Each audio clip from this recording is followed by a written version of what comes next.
कुवैती खवातीन ने कर्नाटक में हिजाब हामी लड़कियों और खवातीन के साथ इजहार यकजहती किया है।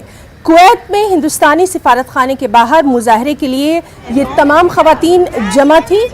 यहाँ ये 120 खवातीन इन्होंने हिजाब पहनने की आज़ादी देने का मुतालबा किया। कर्नाटक में हिजाब को लेकर हंगामे के खिलाफ अपना एहतजाज दर्ज कराने के लिए ये लोग यहाँ पहुँचे।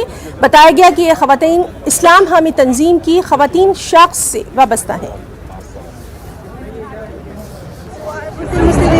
أنا اليوم موجودة هني في الاحتجاج اللي هو ضد استخدام العنف مع النساء المسلمات في الهند، ضد التمييز العنصري بسبب الحجاب هناك اللي قاعد يصير أمر أبدا مو طبيعي. هم ما لهم أي حق إنهم يمارسون أي شعائر دينية، أي رموز دينية، رغم إن إحنا ما نتكلم عن فئة قليلة، إحنا قاعد نتكلم عن أعداد بالملايين. الجالية الهندية موجودة اللي في الخليج ما قط يوم من الأيام سمعنا إنه إحنا استهدفت بسبب مثلا سيكي لابس عمامة، عدل ولا لا؟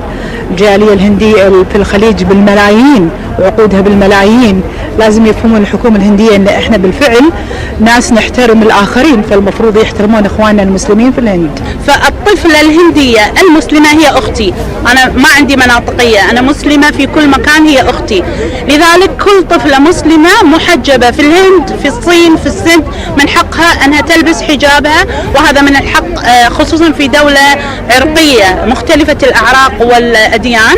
يجب احترامها كمواطنة هندية، يجب احترامها والدفاع عن حقها في لبس هذا الحجاب. قدام السفارة الهندية احتجاجا للاضطهاد اللي تلقوا مسلمات الهند.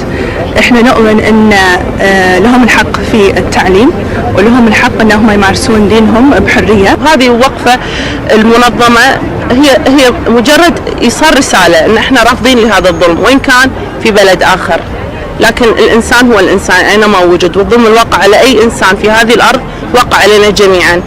هذه وقفة او اعتصام بسيط ان احنا نرسل لهم رسالة ونقول لهم وان كنتم مستضعفين لكنكم اقوياء، واحنا